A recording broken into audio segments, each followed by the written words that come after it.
저를 따라서 큰 소리로 외쳐주시기 바랍니다. 하나님은 내 인생을 안고 계십니다.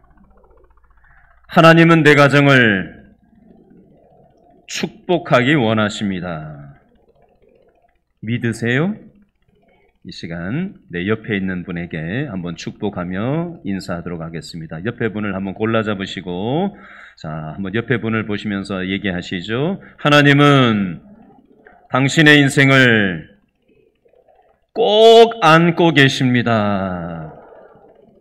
하나님은 당신의 가정을 축복하기를 원하십니다. 자, 손 드시고 잘 오셨다고 인사하겠습니다. 앞뒤 좌우에 돌아보시고 잘 오셨습니다. 세상이 참 차갑지요? 험하지요? 불안하지요? 두렵지요? 우리끼리라도 좀 친하게 지냈으면 좋겠어요. 참 각박하지요? 사는 게. 지난주에 주중에 새가족 신방을 갔었는데요. 뭐 이런저런 얘기를 했겠죠? 참 얘기를 하는데 교회도 다녀본 분들이 아닌데 묻지도 않은 말을 하는 거예요. 목사님, 지난주 설교 말씀에 술 취하지 말라고 하셨는데 이러고 얘기를 하시더라고요.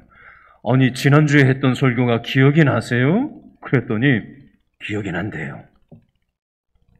새가족인데 성경을 읽고 있대요. 시편 말씀이 자신한테 하는 말씀으로 다가온다는 얘기를 저를 똑바로 쳐다보고 얘기를 하시더라고요. 그래서 교회 오래 다닌 게 중요한 게 아니고 진실하게 정직하게 하나님을 의지하고 찾는 사람들을 하나님은 만나주시는 거니까 아무리 목사라도 제가 하나님을 의존하지 않고 교만 떨면 하나님을 경험하지 못할 수도 있다는 얘기를 제가 드리면서 정직하고 진실하게 하나님께 나아가라고, 그러면 하나님께서 함께 하실 거라는 얘기를 잠깐 나눴어요.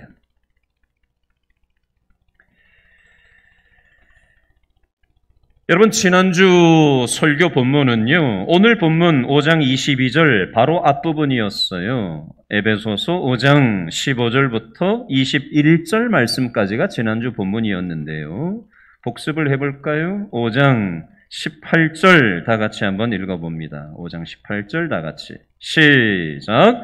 술 취하지 말라. 이는 방탕한 것이니 오직 무엇을? 성령으로 충만함을 받으라. 아멘. 술 취하지 말고 성령에 취해서 살라. 하나님께 취해서 살라. 이 말이 지난주의 핵심이 되겠습니다. 그러면 성령에 충만하다라는 것은 무엇일까요? TV 뉴스를 틀면 많은 사람들이 교회에 모여가지고 막 열렬하게 박수를 치면서 그냥, 그게 성령 충만한 걸까요? 예배당 건물 안에서, 예배 형식 안에서 무언가 열렬한 어떤 행동을 하는 게 그게 과연 성령 충만한 걸까요? 여러분, 산에 가서 도 닦듯이 예배당 건물 안에 갇혀서 부흥회를 한다거나 새벽 예배 시간에 우리가 은혜를 받을 수 있습니다. 그러나 그 믿음이 우리의 일상생활에서 연결되지 않은 채 예배당 담장 안에 갇혀 있다면 그건 반쪽짜리일 수 있습니다. 성령 충만, 하나님께 취해서 믿음으로 산다라는 것은 따라합니다. 성령 충만은 가정에서 먼저 나타나야 합니다. 오늘 성경 본문 에베소서 5장 22절은요, 아내들, 5장 25절 남편들 가정 문제에 대해서 얘기하고 있는데 지난주 본문과 연결되어져 있습니다. 성령 충만하라는 것이 지난주 본문이었는데 오늘 본문이 가정에 대한 부분인데요. 그럼 뭘 얘기하는 거냐? 어떻게 연결되어 있냐? 성령 충만이라는 것은 예배당 안에 갇힌 것이 아니라 우리의 가정생활, 부부생활에 연결되어 있는 부분이다라고 얘기하는 것입니다. 이걸 연결지어서 생각할 줄 알아야 돼요. 자, 지금 여러분 부부끼리 앉아 계신 분도 있고 대체로 보니까 부부가 오신 분들은 부부끼리 지금 이렇게 앉아 계신 걸로 제가 식별이 되는데요. 거칠애로 행복한 척하는 부부가 있고요. 진짜 행복한 부부도 물론 있습니다. 근데 체면 때문에 겉으로는 행복한 채 하는데 뜯어보면 행복하지 않은 그런 가정들이 적지 않습니다. 돈을 가지고 결혼식장을 예약을 걸 수 있죠? 돈을 가지고 집도 장만할 수 있겠습니다. 돈을 가지고 화려한 치장을 한 결혼식을 준비할 수 있죠?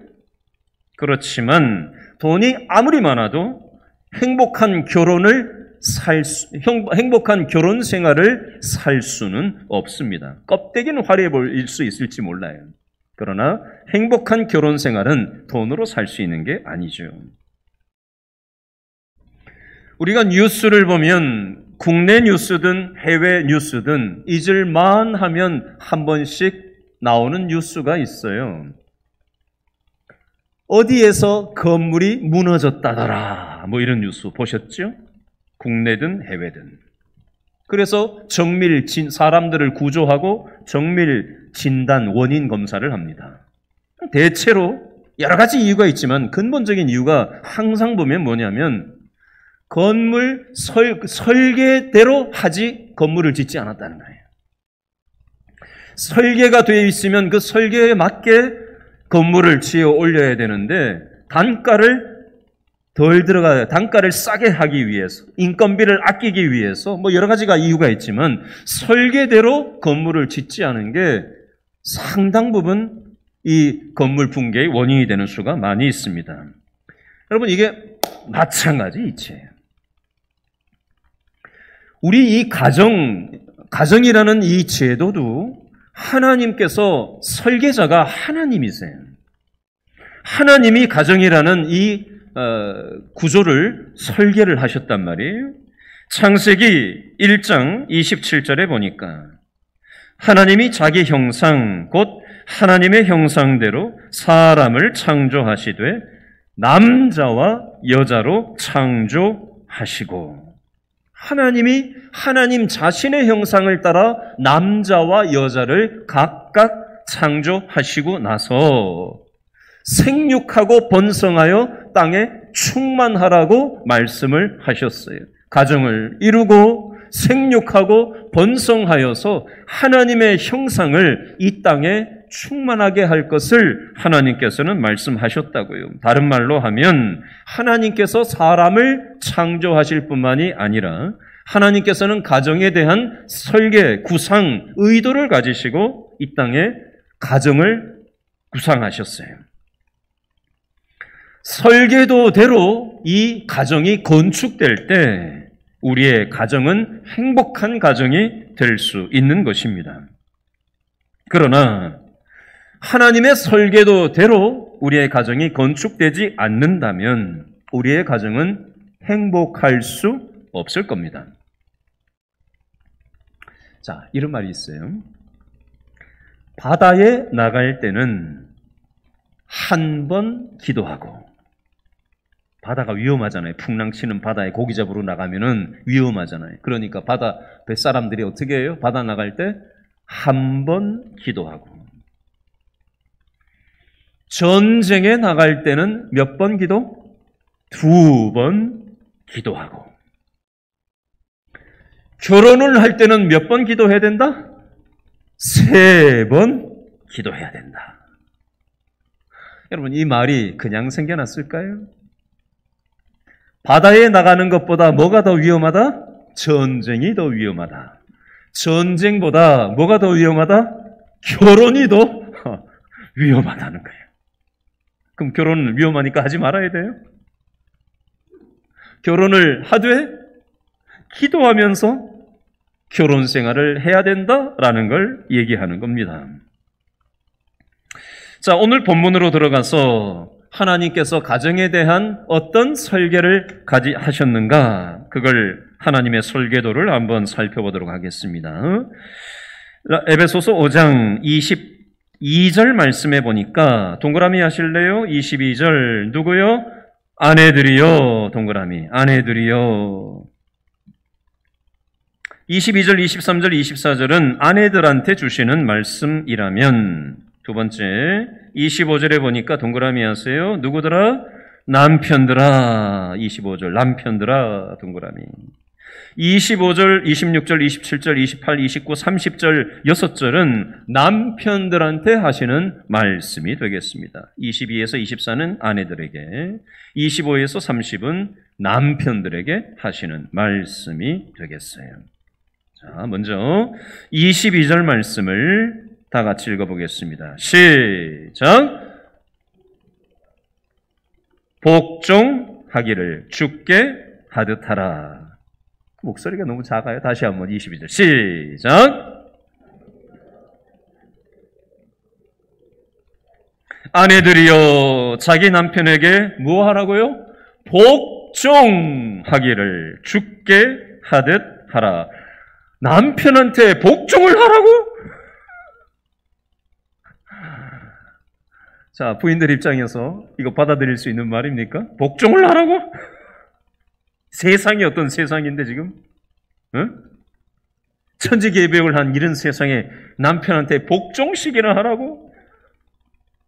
지금 조선시대야? 무슨 그런 전근대적인 사고방식으로 남성 우월적인 얘기를 하냐고?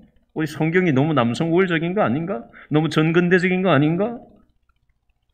무슨 유교 남존여비 사상 얘기하는 것도 아니고 남편을 복종하라고 남편한테?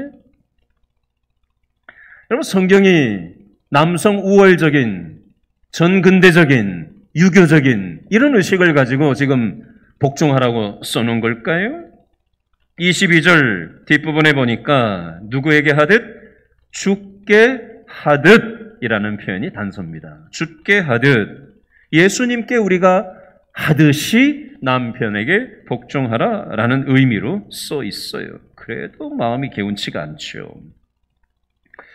오늘 본문 말고 다른 본문에 보면 남편에 대해서 부인을 뭐라고 표현을 하냐면 따라합니다. 돕는 배필. 돕는 배필이라는 말도 사실 좀 마음에 안 들어요. 여성분들한테 제가 이 얘기를 들은 적이 있거든요. 왜 돕는 배필이라고 했냐 이거예요. 사실 한글에 번역된 이 돕는 배필이라는 표현은 성경 원문의 의미를 잘 살리지 못하는, 적합하지 못한 해석 번역 방식이에요. 돕는 배필은. 왜냐하면 돕는 배필이라는 표현은 왠지 남편보다 좀 무언가 여성들이 좀 열등하고 뭔가 좀 못한, 그래서 부수적인 어떤 존재인 것 같은 그런 어떤 어감을 이 표현은 주고 있거든요. 그래서 좀 여성들 입장에서 좀 불편해요. 영어로 보면 헬퍼라는 단어를 쓰고요. 히브리어에서는 에젤이라는 표현을 쓰는데요. 원문의 의미로 살려서 표현을 한다면 따라서 합니다. 강력한 조력자. 돕는 배필이라는 의미보다는 마치 하나님이 사람을 도와주듯이 강력하게 도와준다라는 느낌이 바로 에젤, 헬퍼의 의미가 된다. 근데 한글 성경에는 이걸 돕는 배필이라고 번역을 해놨으니 이게 굉장히 여성들이 열등하고 부수적인 사람들과 같이 오해하기가 딱 좋아요. 근데 원래 성경 의미는 그런 의미가 아니라는 겁니다. 여러분, 요즘 시험을 쳐도 그렇고 어디 나가봐도 그렇고 우리 여성들이 얼마나 능력이 출중한지 몰라요. 그죠? 남자들보다 여자들은 저 앞에 나가는데 남자들은 저 꽁무니 쫓아다녀요. 시험을 쳐도 그렇고 여성들이 얼마나 능력이 많은 사람들인지 몰라요. 그럼에도 불구하고 오늘 성경은요, 결혼하면 여성들이 남편들에게 복종할 것을 말씀하고 있습니다. 왜 그럴까요? 자, 그 뜻이 23절 말씀에 나와 있는데요. 5장 23절 한 번 더 읽어볼까요? 시작. 이는 남편이 아내의 무엇이 머리됨이 그리스도께서 교회의 머리됨과 같음이니 그가 바로 몸의 구주시니라. 아멘. 이 말도 마음에 안 들어요. 남편이 내 머리라고? 나 뭐야? 내가 머리가 돼야지. 왜 남편이 머리가 되는 거야? 여성들은 불편해요. 그래서 이런 우스갯소리가 있어요. 여러분, 사람 머리 밑에 뭐가 붙어 있죠? 목이 붙어 있어요. 그래서 성경을 보면서 어떤 여성이 이렇게 얘기했다 그러지? 남편이 머리라고? 그러면 난 목이야. 목이 뭘 하죠? 머리를 돌려요. 남편이 머리면 나는 목이라서 남편을 돌려. 내 마음대로 휘저. 그렇게 생각하는 부인들이 있습니다. 이건 우스갯소리고요. 여러분, 하나님께서 왜 남편을 가정의 머리라고 말씀을 하시나? 하나님께서 세우신 권위와 질서를 위해서 남편을 머리로 말씀하시는 거예요. 23절 둘째 줄에 보니까 그리스도께서 예수님이 교회의 머리가 되는 것과 같은 이치다. 남편이 가정의 머리가 되는 것이 예수님 빠진 교회는 생각할 수가 없어요. 가정에서 남편 빠진 가정은 생각할 수가 없습니다. 영적 질서에 의해서 하나님께서는 이것을 바울을 통해서 이렇게 설명을 하고 있는 것입니다. 여러분, 권위가 질서가 무너져 버리면요, 다 망가지는 거예요. 그래서 하나님의 권위가 바로 세워져 있어야 이 세상이 질서가 잡히고 안정될 수 있는데, 오늘날 하나님의 권위와 질서가 이 세상에 무너지고 나니까 이 세상의 가짜 권위들이 판을 치고 있어요. 우리의 가정도 하나님의 권위가 바로 세워져 있고 중심이 잡혀야 되는데 하나님의 권위와 질서가 잡혀 있지 않으니까 우리의 가정도 질서가 무너져 있더라는 겁니다. 그러니 부모의 권위가 세워지지 않고 아이들도 망가지기 쉽게 된다라는 겁니다. 자, 어떤 여성분들은 이 대목에서 이렇게 속마음을 표현을 합니다. 아니, 남편이 뭘 좀 복종하든지 순종을 할 만해야 뭘 복종도 하고 순종도 하지. 응? 우리 남편이 뭐 성격이 좋기를 해, 뭘 어떻게 잘 하기를 해, 응? 인물이 잘났어, 성격이 좋아, 뭐 내세울 게 있어야지. 응? 이런 남편을 어떻게 남편을 향해서 복종을 하고 순종을 하란 말이냐고. 툴툴거리면서 혹시 이런 마음을 가지신 분이 있는가 모르겠어요. 그런데요, 성경에서는 하나님께서 오늘 본문을 통해서 무엇을 말씀하시느냐? 자격이 있는 남편만 복종하고 순종할 것을 말씀하시는 게 아니에요. 자, 예를 들어 보겠습니다. 어떤 여성이 결혼을 하면서 계획을 잡았대요. 나는 이 남자하고 결혼을 하면은 내가 5년 안에 이 남자를 사람 같은 사람으로 좀 만들어 놓겠다. 변화시키겠다. 그렇게 큰 마음을 먹고 남편을 변화시키려고 5년 동안 계획을 잡고 이제 달려든 거예요. 자, 5년 뒤에 뚜껑을 열어보니까 어떻게 됐을까요? 남편이 계획대로 변했을까요? 남편은 전혀 변화되지 않고 부인은 어떻게 됐을까요? 두 손 두 발 들고 나가 떨어졌어요. 본인만 스트레스성 우울증에 빠져가지고 힘들어하고 있더라는 겁니다. 여러분, 사람은 쉽게 바뀌지를 않습니다. 여러분, 성경에도 이와 비슷한 예가 하나 있는데요. 창세기 12장에 보면 아브라함이라는 남편이 나와요. 아브람이라는, 그때는 아브람이죠. 아브람 남편. 부인은 사레. 사레와 아브라함과 사라의 부부관계가 나옵니다. 이 사라는 남편을 향해서 뭐라고 불렀는지 아세요? 주라고 불렀습니다. 남편을 주라고 불렀어요. 최근에 우리 교회 어떤 성도님이 남편 얘기를 하면서 주라고 하더라고요. 그래서 아니, 남편한테 어떻게 그렇게 부르세요? 본인은 남들은 뭐라고 할지라도 자기는 그렇게 부르신대요. 근데 그 근원이 오늘 성경의 창세기에 나와요. 사라가 아브라함을 주라고 불렀어요. 그러면 부인 사라는 남편 아브라함이 자격이 되고 대단한 남편이라 가지고 그렇게 주라고 불렀을까요? 창세기 12장 그리고 창세기 20장에 각각 보면요, 아브라함이 남편 노릇을 어떻게 했는지가 나오는데요. 내용은 다른데 원리는 똑같아요. 남편 아브라함이 자기 살려고 부인 사라를 남의 남자한테 내 부인 아니라고, 이 여자 내 부인 아니라고, 누이 동생이라고 데려가라고 남의 남자한테 자기 부인을 내놓는 장면이 나와요. 자기 살려고 비겁하게. 여러분, 이런 남편이 어디 있어요?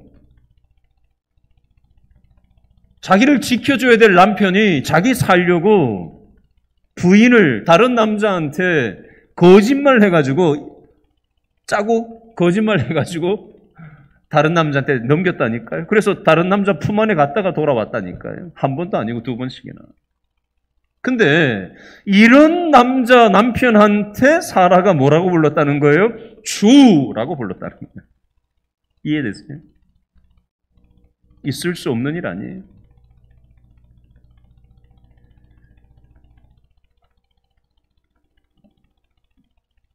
(1970년도에) 여의도에서 수십만 명이 모여가지고 전도 집회를 했던 적이 있었어요. 미국의 빌리 그레함이라는 유명한 전 세계적인 부흥사 목사님이 오셔서 집회 인도를 하셨던 적이 있었죠. 그때 참석하셨던 분들도 여기 있으실 거예요. 참석 못하셨던 분들은 유튜브에 빌리 그레함 딱 글자를 딱 쓰면은 그때 당시에 했던 영상이 그대로 다 올라와 있으니까, 예, 보세요. 엉뚱한 거 오지 마시고 그런 거 보세요. 빌리 그레함의 부인이 자기 남편 빌리 그레함을 향해서 이렇게 유명한 얘기를 했답니다. 내 남편 빌리 그레함을 변화시키는 것은 하나님이 하실 일이고, 내가 할 일은 남편 빌리 그레함을 있는 그대로 사랑하는 것입니다. 이렇게 얘기를 했대요. 여러분, 이 얘기는 부부간에만 해당되는 얘기가 아니에요. 모든 인간관계에 적용될 수 있습니다. 우리는 누군가를 변화시키려고 듭니다. 그러나 내가 달려든다고 변화되지 않습니다. 스트레스만 받아요. 사람을 변화시키는 것은 그게 남편이 됐든 누가 됐든 하나님이 하실 일이고, 나는 그저 있는 그대로 그 상대방을 사랑하는 것. 빌리 그레함 부인이 이 유명한 말을 남겼어요. 혹시 이 얘기를 들으시면서 저와 여러분들은 어떤 생각을 하십니까? 나도 그렇게 하고 있는데 이렇게 생각하십니까? 아니면 나는 반대인데, 나는 남편을 뜯어 고치려고 눈에 빼는 것마다 눈에 불을 켜고 변화시키려고 달려드는데 하나님께서 나는 사랑이 없고 하나님께서 남편을 사랑해 주셔야지 나는 사랑이 없기 때문에 하나님이 남편을 사랑하시는 거고 내가 하는 거는 저 눈에 보이는 남편의 못된 것을 뜯어 고쳐야 된다는 그 사명감을 가지고 혹시 변화시키려고 들진 않느냐라는 겁니다. 만약에 이런 분들이 있다면 빨리 멈추십시오. 내가 변화시킬 수가 없습니다. 우리 많이 해봤잖아요. 그죠? 수도 없이 해봤잖아요. 내가 변화시키려고 들면 번번이 우리는 실패할 수밖에 없어요. 우리가 포기하고 자격이 없는 남편일지라도 실망스러운 남편의 모습이 있을지라도 그때마다 눈을 꾹 감고 하나님을 묵상하고 그때 남편 묵상하면 안 됩니다. 잘 생각하세요. 무엇을 묵상하느냐가 내 생각과 행동에 영향을 줍니다. 남편의 실망된 모습을 보고 남편의 행동을 묵상하고 앉아있으면 답이 없어요. 그래서 우리는 그때 남편이 됐든 누가 됐든 하나님을 묵상해야 됩니다. 그때. 그래야 우리는 하나님이 주시는 마음으로 그래, 하나님 변화시키는 것이지 내가 할 수 없어. 이 고백이 나오는 겁니다. 그걸 내려놓기 시작할 때 하나님께서 남편을 만지기 시작하고 변화가 일어나기 시작하는 것입니다. 굉장히 중요한 핵심입니다. 여러분, 이 복종이라는 말을 순종으로도 달리 표현할 수 있는데요. 순종, 복종, 이건 다른 말로 하면 무슨 뜻일까요? 좀 손에 잡히는 얘기로 하면 무슨 뜻일까요? 따라합니다. 남편을 믿어주는 것. 이게 복종, 순종의 의미예요. 믿을만 해서 믿어주는 게 아니에요. 아직 이루어지지 않은 최고의 가능성을 믿고 믿음으로 선포하는 것입니다. 이게 믿음의 순종, 복종이라고 보시면 됩니다. 요즘은 결혼할 때 보면 요즘만 그런 게 아니죠. 옛날에도 그렇잖아요. 모두 보고 조건을 따져가지고 결혼을 합니다. 근데 조건 좋으면 결혼 생활이 행복합니까? 수도 없이 겪어봤잖아요. 그죠? 내가 겪어봤고 우리 자녀들 겪는 거 보고 있고 조건 좋다고 해서 행복한 결혼하는 거 아니라는 거 우리 알잖아요. 그런데도 우리는 미련해서 또 조건을 보고 있다고요. 여러분, 자격이 없고 조건이 약해도 우리는 믿음으로 하나님 앞에 맡기고 하나님께서 축복의 미래를 줄 것이다 라는 사실을 믿고 믿음으로 기다릴 필요가 있습니다. 옆에 있는 다른 집의 남편하고 비교하지 말고. 자, 복종, 순종의 또 다른 표현은요, 쉽게 얘기하면 남편의 영적인 권위를 세워주어야 합니다. 부인들은 남편의 영적인 권위를 세워주어야 하는데요. 대체로 집집마다 보면 남편들보다 부인들이 믿음이 대체로 좋아요. 근데 부인 입장에서 남편을 이렇게 신앙생활하는 걸 보면 교회 다니는 남편에 한해서 얘기하는 거예요. 남편이 기도를 제대로 하기를 하나, 교회는 왔다 갔다 하긴 하는데 믿는 사람인가 안 믿는 사람인가 때로는 한심해 보이기도 하고, 설사 그렇다 할지라도 남편의 영적인 권위를 세워주어야 합니다. 마음으로부터 남편의 영적 권위를 무시하고 또 그게 은연중에 남편을 대할 때 나오게 돼 있거든요. 그리고 또 막 갖다 쏘아붙이고 막 이렇게 하면 집에 있는 아이들이 그 모습을 엄마가 아빠한테 하는 걸 안 보는 것 같아도 다 보고 쳐다보지 않아도 다 알고 있습니다. 그 영향이 그대로 자녀들한테 흘러가는 거예요. 여러분, 남편들이 믿음 안에서 단단하게 서야만 가정이 힘을 받게 되어져 있습니다. 자, 지금까지는요, 남편이 교회 다니는 가정을 향해서 얘기한 거고요. 남편이 교회 안 다니는 사람들은 어쩔 거예요? 그런 사람들도 있잖아요. 그런 사람들을 향해서 말씀드리겠습니다. 베드로전서 3장 1절, 2절 읽어드릴게요. 아내들아, 이와 같이 자기 남편에게 순종하라. 이는 혹 말씀을 순종하지 않는 자라도 말로 말미암지 않고 그 아내의 행실로 말미암아 구원을 받게 하려 함이니 너희의 두려워하며 정결한 행실을 봄이라. 교회 안 다니는 남편이 교회 다니는 부인의 행동을 안 보는 것 같아도 다 보고 있다는 거예요. 지금 이 중에 남편이 교회 안 다니는데 혼자 교회 다니시는 부인들이 있을 겁니다. 혼자 신앙생활을 한다는 거 참 외롭고 힘든 일입니다. 제가 아는 어떤 여성분은 남편이 10년에 한 번씩 교회 나와주는 남편을 하고 같이 사는 분이 있어요. 10년에 한 번씩 교회 나오니까 20년 만에 2번 딱 교회 나왔다고 저한테 얘기하더라. 그러면서 목사님 너무 힘들어요. 얘기하시더라.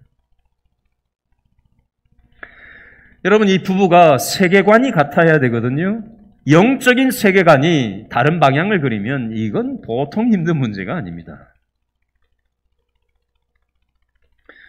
믿지 않는 남편을 두신 우리 여성분들, 여러분들의 그 눈물을 하나님께서 보고 계십니다. 오늘 교회 나오실 때 남편 밥 차려주고 나오셨습니까? 아니면 나 교회 가야 되니까 알아서 먹어! 총명스럽게 그렇게 하고 나오셨습니까? 남편이 뭘 본다고요? 부인의 행실을 본다고 했어요. 교회는 열심히 왔다 갔다 하는데 집에서 엉망으로 살면, 그런 행실을 보이면 남편이 교회하고 더 담을 쌓겠습니까? 교회의 마음이 열리겠습니까? 예수님인지 누군지 교회 안 다니는 남편들은 몰라요. 근데 부인의 행실을 보면서 하나님을 미루어 짐작을 하게 되는 겁니다. 그래서 믿지 않는 남편을 둔 부인들의 집안에서의 행실이 중요하다라는 겁니다. 역사를 잠깐 얘기할게요. 이탈리아에 가면 로마라는 지역이 있죠. 옛날에 로마가 지중해 중심으로 해서 많은 나라를 장악했던, 역사적으로 대단했던 시절이 있었습니다. 로마가 세계 패권을 장악하고 있을 때, 그때 로마의 국교, 종교가 기독교였던 적이 있습니다. 그래서 많은 사람들이 기독교를 믿었습니다. 근데 로마가 패망을 하고 망가지면서 인근에 있는 여러 야만족들이 로마에 쳐들어와서 로마를 쑥대밭으로 만들고 여인들을 납치를 해서 데려가는 일들이 있었습니다. 근데 그 중에 왕이나 부족 장들의 아내를 이제 골라야 되는데 무엇을 기준으로 부인을 삼았나? 뭔지 아세요? 신앙 좋은 기독교인을 부인으로 삼았답니다. 왜요? 교회 다니는, 그 당시 교회 믿음 생활 잘하는 사람들은 처녀다, 이런 어떤 인식들이 있었답니다. 틀림이 없다, 확실하다 인정을 받은 거예요. 그래서 왕족들, 부족장들이 납치했던 여인들 중에 믿음 좋은 그런 기독교인들을 자기의 아내로 삼았다라고 합니다. 그로부터 100년, 200년 역사가 흐른 다음에 믿지 않았던 그 야만족 부족장 왕들이 믿음 좋은 독실한 기독교인 여성들을 데리고 와서 자기 부인을 삼고 살다 보니 영향을 받게 됐겠죠. 그 행실을 보게 됐겠죠. 그리고는 기독교인으로 전향하게 됩니다. 그리고 그 사이에서 아이들이 태어났죠. 그 아이들도 신앙교육을 가정에서 잘해서 믿음으로 세워지게 되었더랍니다. 그런 나라들의 역사를 거슬러 올라가면 요즘으로 치면 영국, 독일, 오스트리아, 프랑스, 벨기에 이런 나라들이 지금은 서유럽의 선진국이지만 그때 당시에는 야만인들이었어요.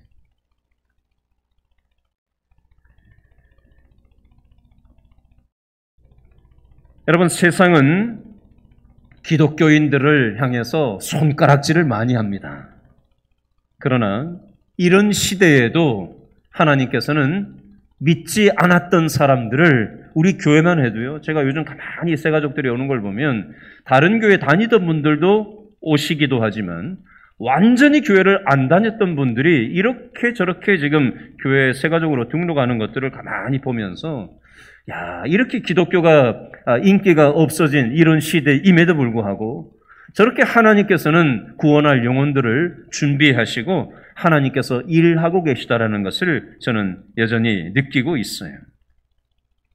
아내의 삶은 침묵의 설교입니다. 부인의 행실이 믿지 않는 남편에게, 믿지 않는 직장 동료들에게 영향을 준다라는 것입니다. 자, 여기까지가 오늘 본문 22절, 23절, 24절 아내들에게 하는 말씀이었다면 두 번째 25절에 나오는 남편들에 대해서 말씀을 전하겠습니다. 이거 역시도 똑같이 세밀하게 들어가면 너무 시간이 감당이 안 돼서 조금 적용 중심으로 말씀을 남편들에게는 하려고 합니다. 자, 남편이 가정에 있어서 가장으로 어떤 권위를 펼쳐야 되느냐? 돈만 벌어다 주는 권위는 가정을 잘못 이해하는 권위예요. 여러분, 남편들이 돈을 벌어다 주는데 그 돈 벌어다 주는 게 영원합니까? 직장 생활 은퇴 없습니까? 건강이 무너져서 연세가 들어서 돈을 못 벌 나이가 될 수 있지 않습니까? 그땐 어떻게 할 거예요? 돈을 벌어다 주는 것에 의한 권위를 주장하고 그것에 근거한 권위를 가지고 가정을 다스리면 안 됩니다. 힘으로 찍어 누르는 권위도 곤란합니다. 여러분, 힘은 있을 때도 있지만 없을 때도 있거든요. 그러면 그 힘을 못 쓸 때는 무슨 권위로 가정을 다스리겠습니까? 가정은요, 하나님이 주신 권위를 사용해야 되는데요. 하나님이 주신 권위를 사용하지 않으면 아내가 다칩니다. 아내가 다치면 자녀들도 망가지겠죠. 그러면 결국 가정이 쑥대밭이 되는 겁니다. 겉으로 볼 때는 멀쩡해 보여도 속은 다 골마 있을 수 있습니다. 하나님은 남편에게 권위를 주시는데 가정을 쥐고 흔드는 지배하라고 군림하라고 권위를 주시는 게 아니에요. 책임감을 가지라고 권위를 주시는 겁니다. 어떤 책임을 가지고 권위를 사용하라고 하냐면 사랑으로 가정을 다스릴 것을 성경은 말씀합니다. 그 표현이 에베소서 5장 25절에 있는데 한번 다 같이 읽어볼까요? 25절 시작. 남편들아 아내 사랑하기를 그리스도께서 교회를 사랑하시고 그 교회를 위하여 어떻게 하셨어요? 자신을 주심같이 하라. 그리스도 예수께서 이 땅에 오셔서 십자가에서 죽어주실 만큼 사랑하셨잖아요. 이게 바로 희생, 책임지시는 예수님의 사랑의 방식이에요. 이 예수님의 십자가의 방식처럼 남편들이 아내를 사랑할 것을 말씀하는 겁니다. 그러니까 남편이 죽어야 된다는 거예요. 남편이 자기 생각, 자기 감정, 자기 힘으로 찍어 누르고 내가 돈 벌어다 줬으니까 그냥 내 말 들어! 이런 식으로 접근을 해가지고는 가정이 제대로 돌아갈 수가 없다라는 겁니다. 성경에서는 남편 보고 죽으라고 말씀합니다. 예수님이 십자가에서 죽으신 것처럼 남편 보고 가정에서 죽으라고 말씀하는 거예요. 우리는 안 죽고 싶거든요. 시퍼렇게 살아서 날뛰고 싶거든요. 근데 성경은 남편 보고 죽으라고 말씀합니다. 죽고 싶지 않고 못 죽는데 어떻게 죽여야 되죠? 성령 충만해야, 성령에 매여 있어야 내 생각, 내 자아가 깨뜨려지고 내 주장이 안 나오는 것입니다. 성경이 말하는 결혼 생활은요, 남편의 희생적인 사랑을 기초로 세워지는 것입니다. 적용점만 몇 가지 말씀드릴게요. 자, 첫 번째로 남편이 사랑을 하는데 가정에서 어떻게 아내를 사랑해야 되느냐? 첫 번째 따라합니다. 함께 하는 것. 아내하고 함께 해야 돼요. 함께. 요즘 물어보면 취미생활 남편 따로 아내 따로 그냥 시간 보내는 것도 아내 따로 남편 따로 다 이렇게 따로따로 하면은 굉장히 곤란합니다. 물론 따로 하는 것도 필요하죠. 어느 정도는. 근데 모든 걸 따로 해버리면 안 됩니다. 무엇을 하더라도 함께 할 수 있는 시간을 어떻게든지 쪼개고 만들어가지고 함께하고 마음을 나누고 생각을 나누고 함께 할 수 있는 거리들을 마련을 하는 것이 굉장히 중요합니다. 그게 아내 사랑하는 것 중에 하나일 수 있어요. 두 번째는 따라합니다. 아내의 이야기 들어주기. 제가 저희 사모한테 옛날에 들었던 말입니다. 당신은 집에 와서 같이 앉아있긴 있는데 공간만 차지하고 있지. 공간만 같은 공간이지 내 말을 들어주지 않는다. 남자들은 부인 말을 들으면서 문제를 해결해 주려고 남자들은 대체로 달려듭니다. 그래서 그럼 그렇게 하면 되잖아 이렇게 얘기하죠. 근데 부인들은 문제 해결을 원하는 게 아니라 어떻게 해주기를 원하죠? 내 말을 어떻게 해주기를 원하는 거예요? 그냥 들어주기를 원하는 거예요. 남편들이 부인 말을 들어주되 어떻게까지 들어줘야 되느냐? 끝까지 들어줘야 됩니다. 인내하고 끝까지 들어줘야 돼요. 그러면 뭔가 남자들은 문제가 해결돼야 해결됐다고 생각하는데 부인들은 이미 해결책 다 알고 있어요. 모르는 게 아니에요.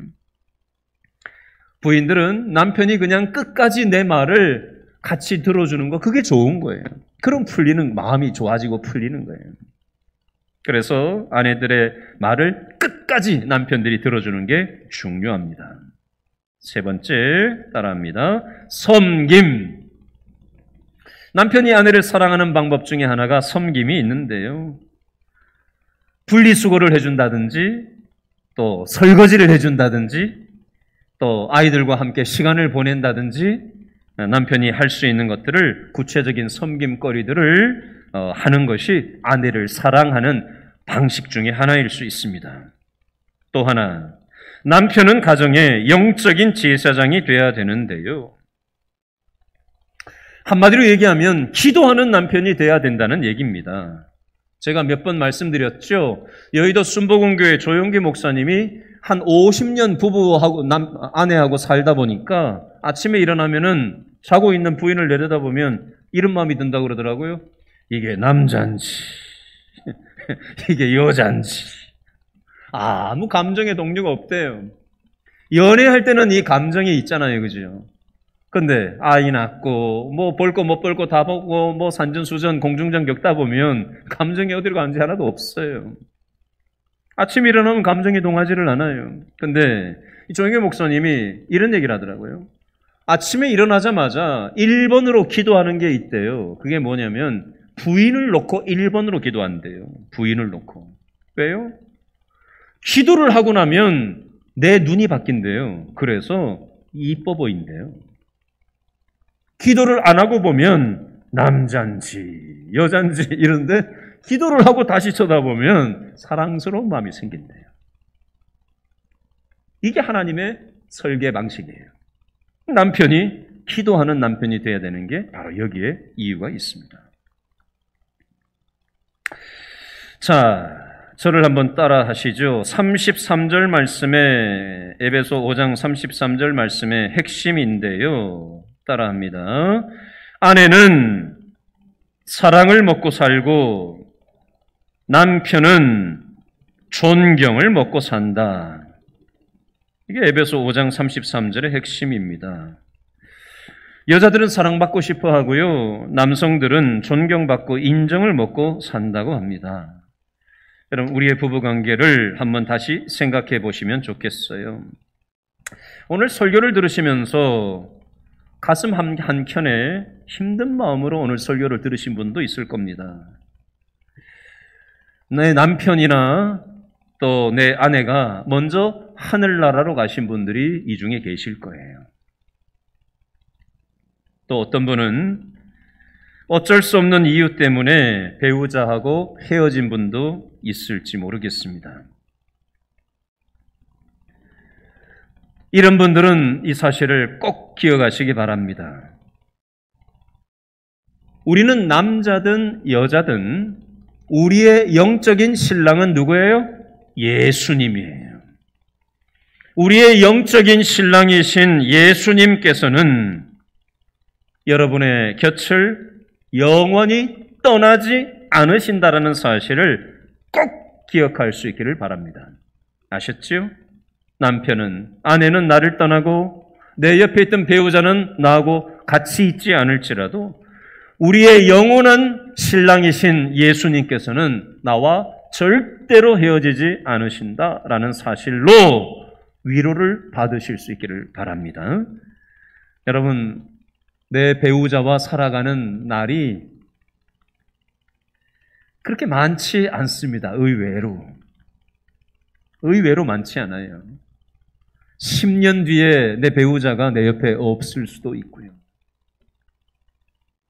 5년 뒤에 내 배우자가 내 옆에 더 이상 존재하지 않을지도 모릅니다. 우리는 서로 사랑하고 서로 존경하면서 선물로 나에게 주신 배우자를 귀하게 여기면서 하나님께서 설계하신 가정을 우리가 잘 건축해 갈 수 있었으면 좋겠습니다. 오늘 말씀 붙잡고 다 같이 기도하겠습니다.